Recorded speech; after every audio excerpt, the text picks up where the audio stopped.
alcancemos a unidade da fé e do conhecimento do Filho de Deus, e cheguemos à maturidade, atingindo a medida da plenitude de Cristo.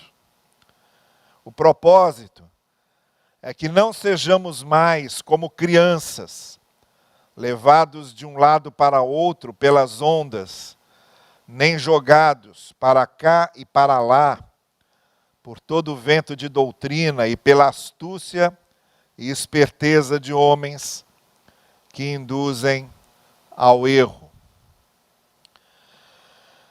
Bem, o que é que significa a igreja ser um corpo vivo? Qual é a especificidade? Qual é a singularidade? Qual é aquela identificação mais básica, primária, originária da igreja como algo que vive, como algo que está vivo?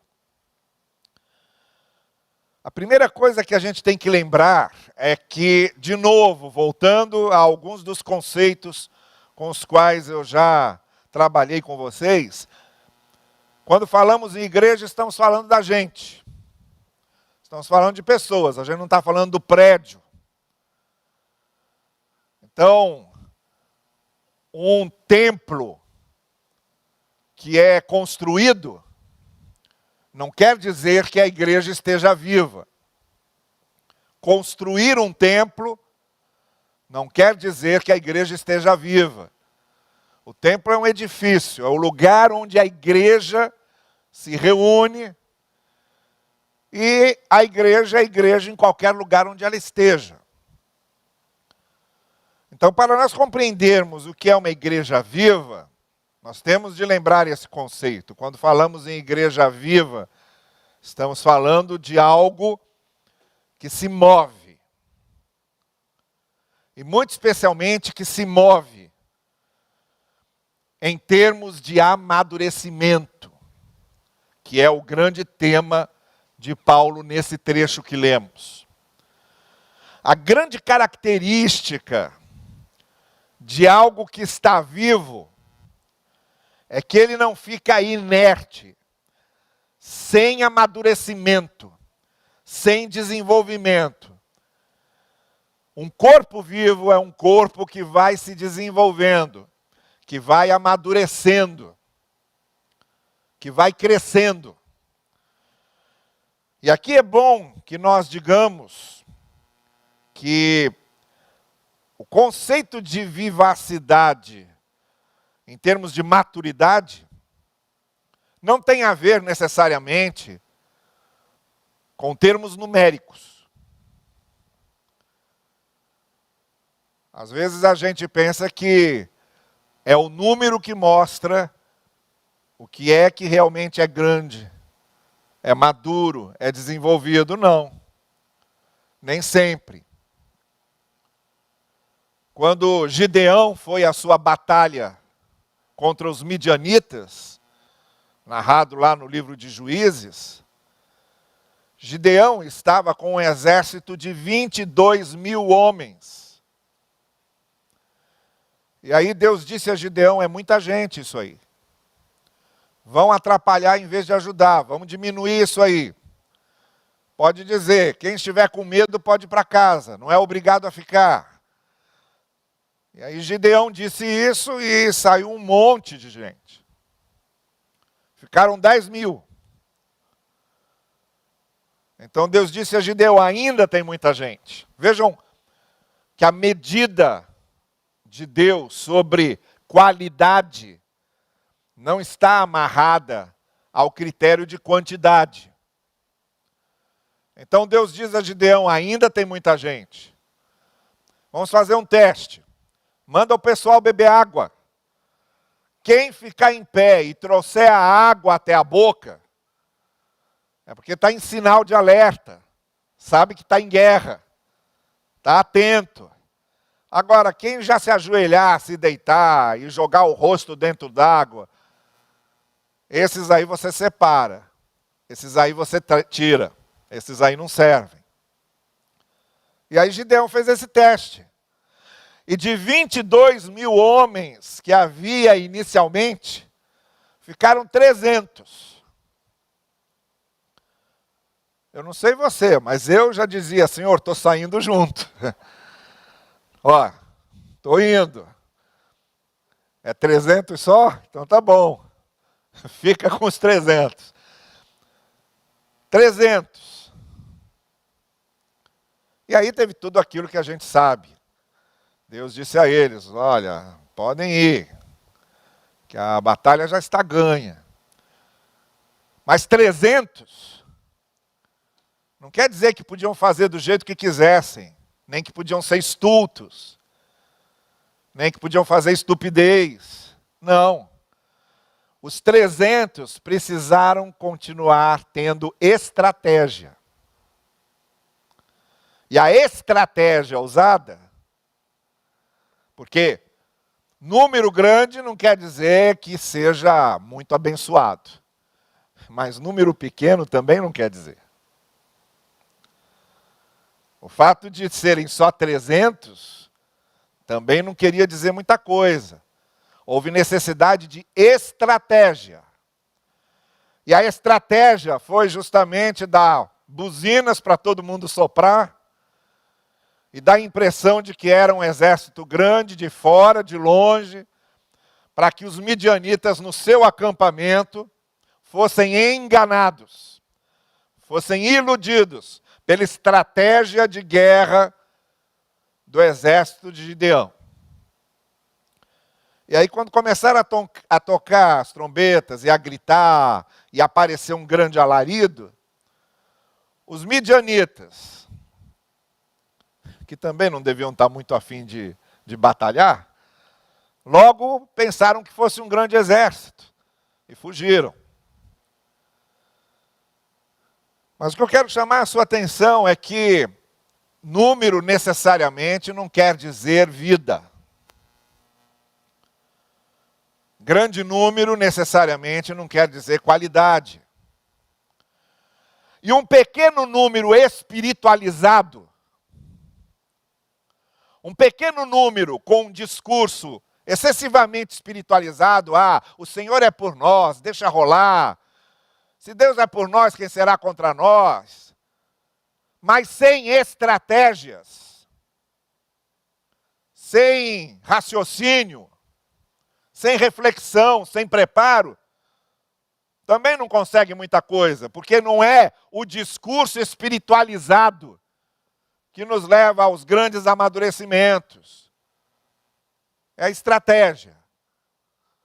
É ter um planejamento, é exercício, é disciplina, é pé no chão. Então é um todo. A gente não pode separar essas coisas. É um todo. A dependência de Deus, a confiança em Deus, anda de mãos dadas com a prudência, com a lucidez, com a sabedoria. As duas coisas não se desvinculam. A minha dependência de Deus e o fato de eu confiar em Deus não me dá o direito de agir estupidamente, de agir sem reflexão, de agir sem planejamento. Isso aqui são duas asas, fé e razão, espiritualidade e intelecto, dependência de Deus, confiança de Deus e lucidez, sabedoria, bom senso. São duas asas que batem juntas para o pássaro voar. Elas precisam bater juntas para o pássaro voar. Então, posto isso, de que quando a gente fala em corpo vivo, necessariamente não quer dizer corpo numeroso. Jesus começou com 12. E dos 12 ainda, de vez em quando ele dizia, olha, se vocês quiserem sair, podem. O discurso parece muito duro. Vocês estão escandalizados. Eu feri o brio de vocês. Fiquem à vontade. Uma vez Jesus disse isso claramente. E o texto de João diz que muitos saíram. É o grão de mostarda que se torna uma grande árvore. Não é a grande árvore que já começa grande com muitos galhos. Então, quando nós falamos em igreja viva, o conceito de Paulo em Efésios 4, assim como o conceito de igreja, de corpo, é que somos nós, não são as coisas. Uma igreja usa coisas, mas não é feita de coisas, ela é feita de pessoas. Não são as coisas que são habitadas pelo Espírito, são as pessoas. O Espírito Santo não usa coisas, o Espírito Santo usa pessoas. Então a igreja somos nós. E uma igreja viva, no conceito paulino de Efésios 4, de vivacidade, é um conceito ligado ao movimento. E o movimento de amadurecimento. A grande preocupação de Paulo em Efésios 4 é mostrar para os seus leitores que uma igreja viva é uma igreja que amadurece, que aqueles que creem saem do ponto A, vão para o ponto B, vão para o ponto C, estão numa escalada, estão numa escada, estão numa sucessão de degraus para cima. Então não conta quanto tempo eu tenho de batismo. O que conta é quanto eu amadureci nesse tempo. Não conta quanto tempo eu sou membro da igreja. O que conta é quanto eu estou amadurecendo nesse tempo. Eu posso já ser batizado há 30 anos. E ser uma criança na fé, e ser um menino na fé, e ser uma fé totalmente imatura, inconsequente, infantil. O conceito de vivacidade, o conceito de vida, é conceito de movimento, de crescimento em termos de maturidade da fé. Uma igreja viva é uma igreja que tem pessoas que são maduras na fé. E aí a gente lembra também da primeira carta aos Coríntios. Poucas igrejas a gente conhece do Novo Testamento que foram tão problemáticas como a igreja de Corinto. E na primeira carta que Paulo escreve aos Coríntios, ele trata de várias coisas. A igreja de Corinto havia uma briga, uma rivalidade entre seus membros, a ponto de uns entrarem contra outros na justiça. A igreja de Corinto, você tinha gente que duvidava que Jesus Cristo tinha ressuscitado. Na igreja de Corinto, você tinha gente que anarquizava a questão dos dons, usando o conceito de dons prodigiosos como prova de poder espiritual. Na igreja de Corinto, você tinha gente que duvidava da apostolicidade de Paulo e que o confrontava e procurava atrapalhar o seu trabalho, o seu ministério como apóstolo. Na igreja de Corinto, você tinha pessoas com conceitos morais muito fragilizados, a ponto de você ter lá um rapaz que transava frequentemente com a sua madrasta e não via nada de mal nisso. E várias pessoas na igreja também não viam. Mas quando Paulo fala do problema da igreja de Corinto, que além de tudo ainda bagunçava a celebração da ceia, Paulo escreve lá para eles: vocês não sabem celebrar a ceia, só estão interessados em se empanturrarem, não entendem o simbolismo disso, da comunhão. Mas nada disso para Paulo era o problema da igreja. Quando ele começa a escrever a carta aos Coríntios, logo no início, Paulo diz assim: eu estou escrevendo a vocês como eu escrevo a crianças.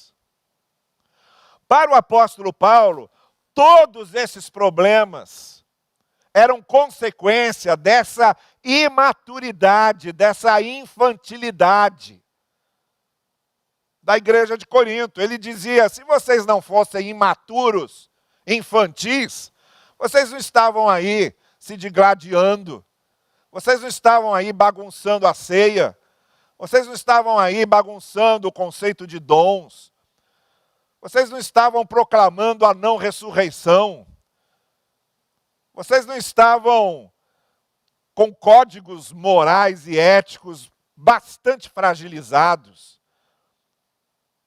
O problema de vocês é que vocês não cresceram. Vocês estão numa cidade considerada muito intelectual, muito próspera. Há membros dessa igreja de Corinto que são muito intelectuais, são verdadeiros filósofos, grandes pensadores. Mas são crianças. O problema de vocês, diz Paulo a Corinto, é que tudo isso está acontecendo porque vocês não amadureceram a fé. Então ele diz: cresçam, amadureçam, porque à medida que vocês amadurecerem, essas coisas vão desaparecendo.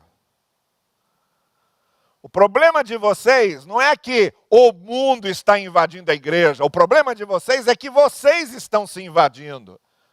A ameaça de vocês não é o diabo lá fora, a ameaça para vocês são vocês mesmos.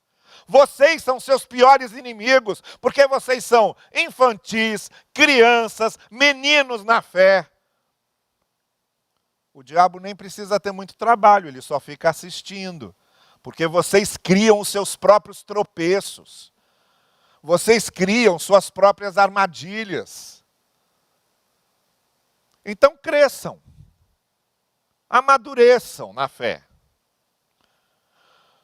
Para o apóstolo Paulo, a nossa maneira de conviver com os outros, a nossa maneira de falar, a nossa maneira de lidar com problemas, a nossa maneira de reagir a aflições, a nossa maneira de resistir a embates, a nossa maneira de reagir a perseguições, a nossa maneira de conviver com os diferentes, é tudo fruto da maturidade. Para Paulo, a grande ofensa para um cristão não é você está endemoniado, você está mundanizado, você está carnalizado. Para Paulo, nada disso era grande ofensa para o cristão. Para Paulo, a grande ofensa para o cristão era: sua fé é imatura. Você é uma criança. Você é um menino que pensa que é grande. Você é uma criança que pensa que cresceu. Você não tem 30 anos de crente. Você tem 1 ano de crente repetido mais 29 vezes, porque não cresceu. Esse era o problema para o apóstolo Paulo. Por isso ele está falando que o conceito de vida para uma igreja é amadurecimento. E o grande desafio para uma igreja, para mostrar que está viva, é que nós, eu e você, porque nós somos a igreja, não é a igreja, eu e você, estamos amadurecendo. A gente olha para trás e vê o quanto a nossa fé se desenvolveu e se fortaleceu, o quanto nossas experiências de fé se aprofundaram, o quanto a nossa visão de Deus, visão do Evangelho, se tornou mais madura, mais sólida, mais consistente. É quando a gente percebe essas coisas que a gente pode dizer: eu sou uma igreja viva. Eu sou uma igreja viva, porque a igreja sou eu. Então a primeira coisa que a gente vê aqui é o seguinte: o conceito de igreja viva é o conceito de movimento para a maturidade. Movimento para essa maturidade na fé que não cessa, está sempre acontecendo, sempre acontecendo. E eu, pessoalmente, sou capaz de definir isso consigo ver isso. Consigo ver o quanto eu reagia infantilmente com certas coisas. E agora não, eu reajo maturamente. A segunda coisa que fica muito claro nesse trecho de Paulo é que Igreja Viva é a igreja que está crescendo, mas que usa Jesus como parâmetro desse crescimento. O que ele diz no verso 13 é que Jesus é essa estatura que buscamos. E aí entra a segunda coisa que às vezes a gente esquece. A gente pensa que Igreja Viva é uma igreja que você vai assistir o culto, sai até cheirando chamuscado, porque caiu tanto fogo do céu ali. Estive numa igreja viva. Não. Igreja viva é aquela que está amadurecendo na fé. E a segunda coisa que a gente precisa entender é que o nosso protótipo de maturidade, de crescimento, é Jesus. É para Ele que eu tenho que olhar. E como é que eu olho para Jesus? Eu olho para o Evangelho. Eu presto atenção no que Ele ensinou e no que os seus apóstolos repercutiram. Isso aí é que é ter o parâmetro de crescimento. O meu parâmetro de crescimento é Jesus. Então, eu não sou maduro porque eu sou como o meu pastor, ou como o meu líder, ou como minha professora de EBD. Não, porque esses não são meus protótipos de amadurecimento. Eu sou maduro quando eu me pareço cada vez mais com Jesus. Quanto mais parecido eu estou com Jesus, mais maduro eu sou, porque Ele é a estatura modelar até onde eu estou querendo chegar. Nunca serei nessa vida exatamente igual a Ele, nenhum de nós. Nunca seremos. Mas a gente pode perceber o quanto melhoramos. A gente pode fazer comparações. Quando há esse movimento, quando há esse amadurecimento, a gente compara, a gente vê, olha, houve um tempo aí que eu não tinha a menor ideia do que era evangelho, não compreendia o que Jesus estava dizendo, eu agora estou entendendo. E mais do que entendendo, isso está acontecendo na minha vida. E o que acontece que Jesus fez que deve acontecer na minha vida? Jesus disse para os seus discípulos o seguinte, olha, quando vocês amarem como eu amei, vocês serão meus discípulos. Essa é a medida.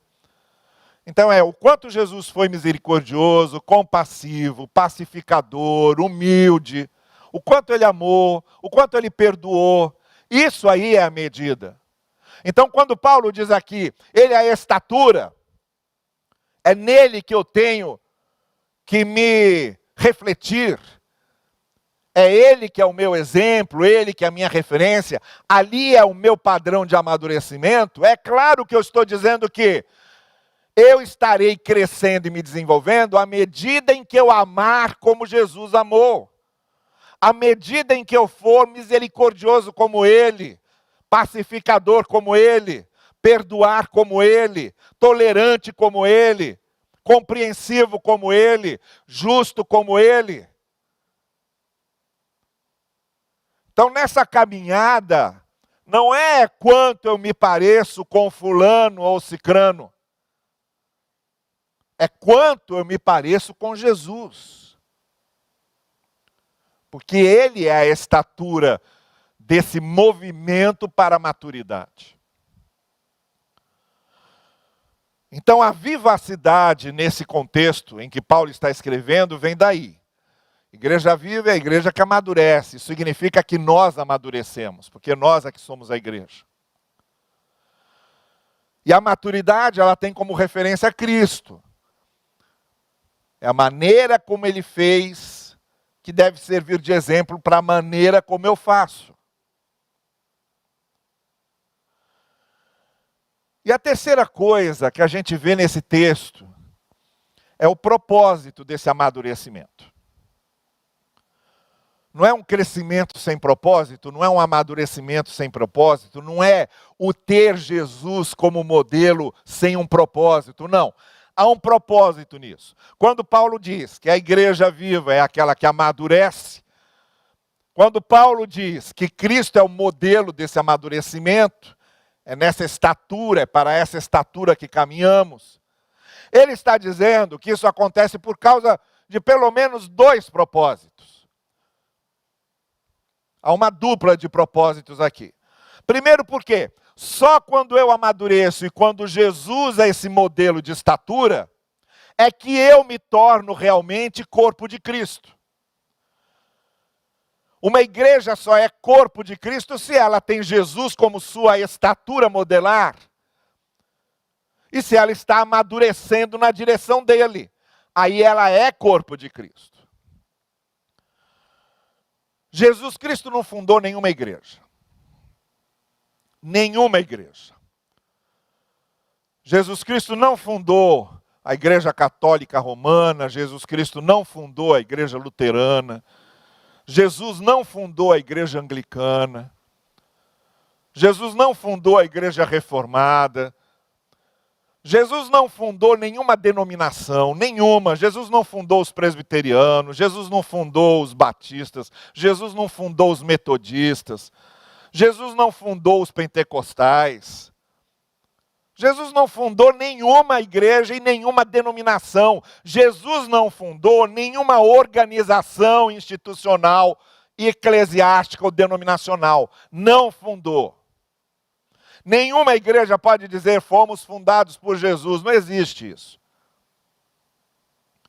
O que Jesus fundou foi um conceito de igreja. Quando ele disse, aqui estabeleço a minha igreja, ele está estabelecendo um conceito de igreja.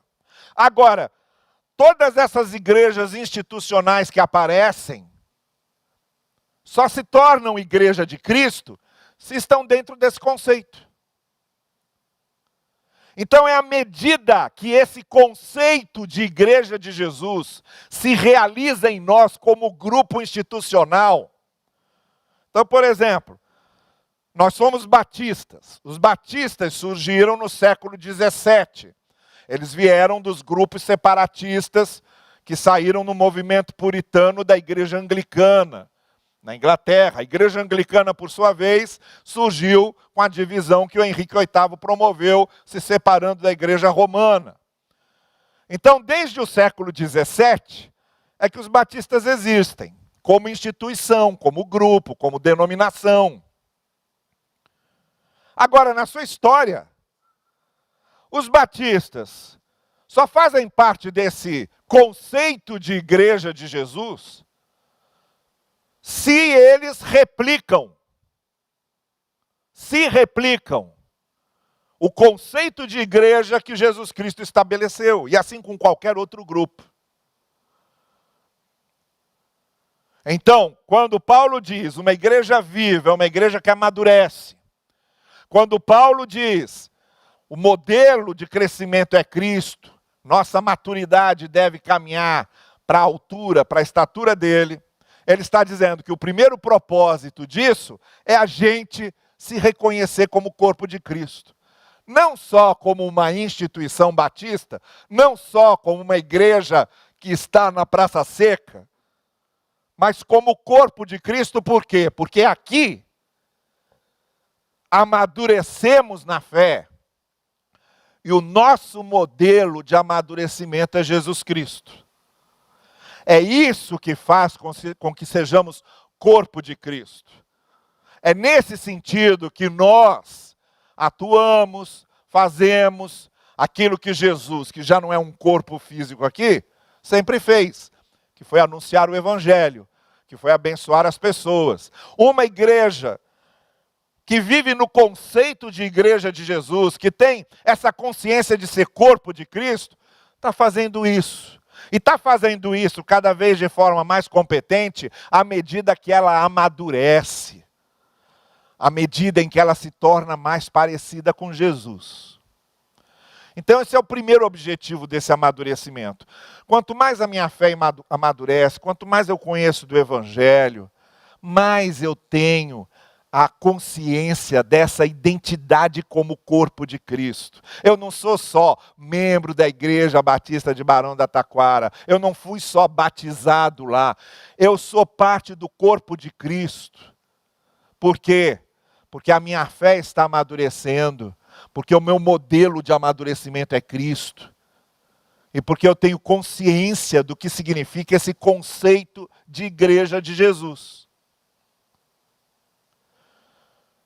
O segundo propósito desse amadurecimento, de deixarmos de ser crianças, o apóstolo Paulo vai dizer lá também de uma forma muito clara nesse trecho que lemos, para que vocês não sejam mais enganados, para que vocês não sejam jogados como barco de uma onda para outra. A grande preocupação de Paulo é que quem não tem fé madura, quem não tem conhecimento do Evangelho maduro, quem não tem essa consciência do que é ser corpo de Cristo, cai em qualquer conversa, em qualquer propaganda de pessoas que também não têm essa consciência. E assim como no tempo de Paulo já havia, nós também temos hoje. Falar em nome de Deus não significa ser de Deus. Falar em nome do Evangelho não significa ser do Evangelho. Operar milagres e fazer prodígios em nome de Cristo não significa que pertença a Cristo.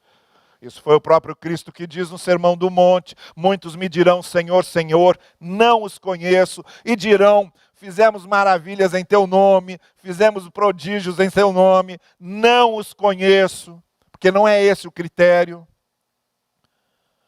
Então começamos a ser enganados e seduzidos, e a ideia é bem de engano e sedução. Esse termo que o apóstolo Paulo usa no verso 14, vocês sendo enganados, era o termo usado para as pessoas que jogavam dados viciados, para enganar as pessoas e sempre ganhar no jogo. É essa a comparação que Paulo está dizendo. Ele está falando aqui, olha, tem gente que está enganando vocês, porque está jogando dado viciado. Fala em nome de Deus, fala em nome do Evangelho, não tem nada a ver com Deus e com o Evangelho. Temos que entender uma coisa muito verdadeira. Falar em nome de Deus e falar em nome de Evangelho não significa que ali haja Evangelho e nem que ali haja Deus. E é contra isso que o apóstolo Paulo está dizendo, nós só temos uma arma para nos defendermos. É a maturidade, é a fé madura, não tem outra. É o conhecimento da palavra, é a maturidade na palavra, é o conhecimento do Evangelho, é saber o que é o Evangelho, é o conhecimento do conceito de igreja em Cristo e saber o que é ser corpo de Cristo, é a estatura de Cristo sempre diante da gente, saber o que significa essa estatura, é a nossa única defesa. Não tem fórmula. Não tem seta, vá por aqui que você vai encontrar a igreja verdadeira. Vá por aqui que aqui é o evangelho verdadeiro. Não tem.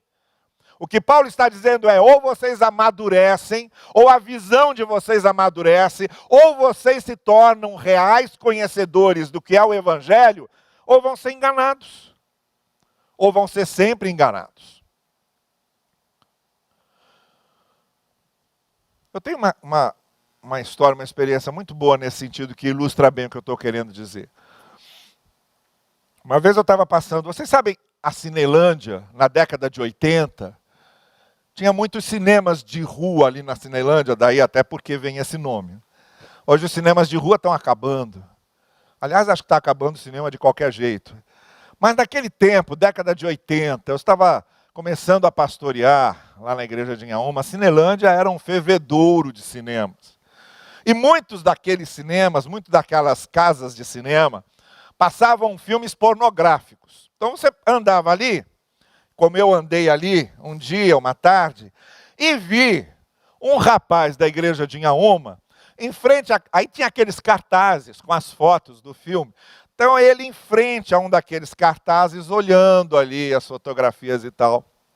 Aí eu cheguei por trás, bati no ombro dele e disse, vai entrar ou não vai? Não era o Mário, viu, Leila? O Mário foi meu aluno, o Mário foi minha ovelha lá em Inhaúma, mas não foi o Mário. Aí bati no ombro dele, vai entrar ou não vai? Aí ele assustou.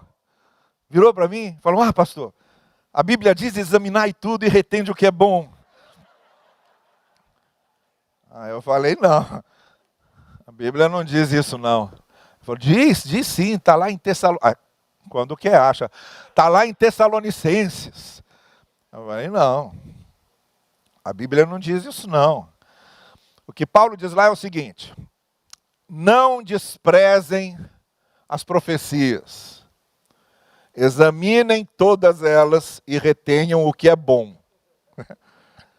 Isso diz, isso está lá. Mas veja aí o que você vai fazer. Fui embora e confesso que até hoje eu não sei se ele entrou ou não entrou. Né? Também não sou fiscal de ninguém. Se tem uma coisa que eu me nego a ser, é fiscal de alguém. Cada um examine-se a si mesmo. Não é? E coma deste pão e beba deste cálice. Mas o que eu vejo lá em Tessalonicenses é Paulo dizendo, não desprezem as pregações não, ouçam. Mas não engulam qualquer coisa. Retenham o que é bom. Aquilo que é evangelho, não é porque uma pessoa está falando em nome de Deus que ela está falando coisas de Deus. Agora, você é que tem que fazer esse filtro. O filtro é você. E o filtro é você como? Maduro na fé. Não tem outro jeito. Não vai aparecer um anjo batendo asa e te dizendo, não acredita nisso não. É o seu coração maduro na fé que vai ajudar você a fazer o filtro. Se você não fizer o filtro, vai engolir qualquer coisa e vai cair em qualquer conversa.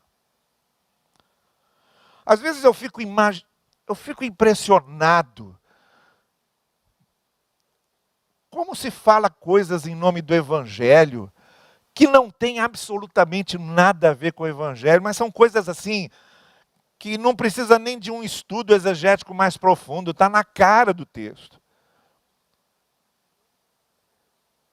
Eu fico pensando, certas visões e compreensões que as pessoas têm de Deus, do Evangelho, de Jesus, são extremamente anti-Deus, anti-Jesus e anti-Evangelho. É uma coisa impressionante. Tem uma outra história que eu gosto muito, que eu já contei aqui. Mas olha, depois de 23 anos numa mesma igreja, a gente já não sabe mais o que contou, o que não contou. Então quem ouviu tenha paciência, quem não ouviu é o seguinte.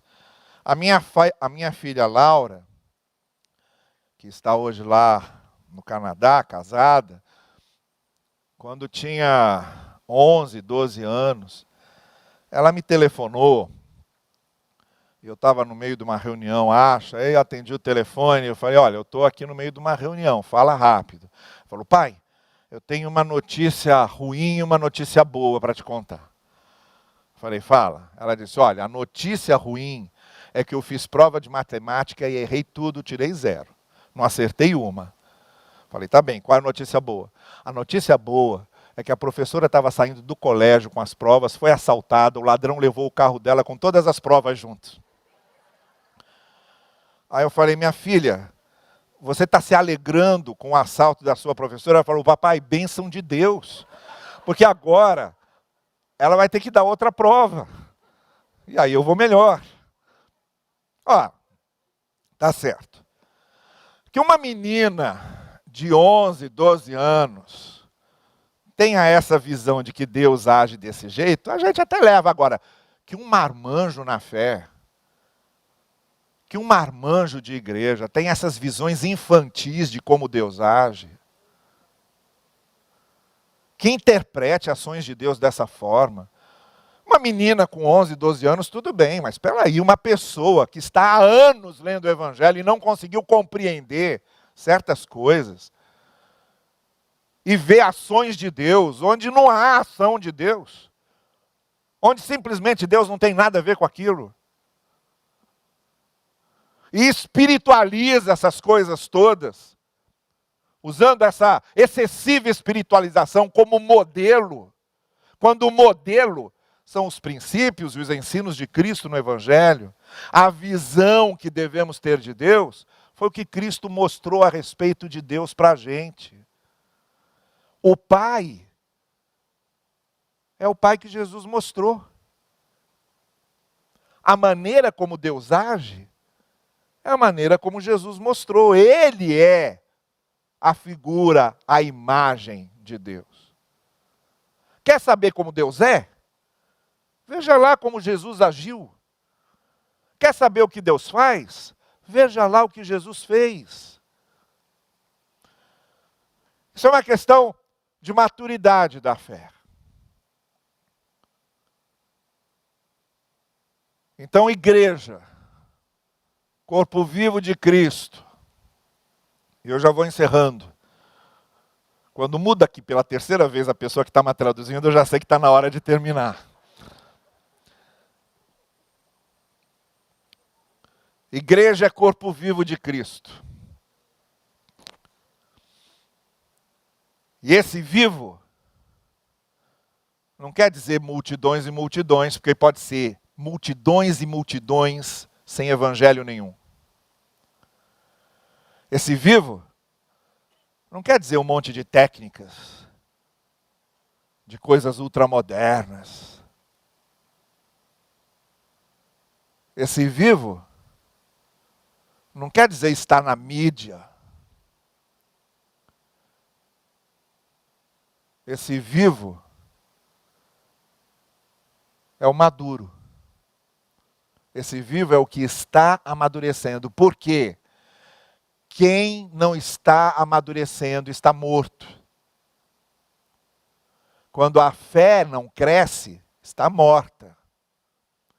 Quando a pessoa não melhora, tem tempo de igreja, tem tempo de batismo, tem tempo de denominação e não muda, e não melhora, está morta. Pode ser uma multidão de mortos. Podem ser 22 mil mortos, dos quais vivos mesmo, só tem 300.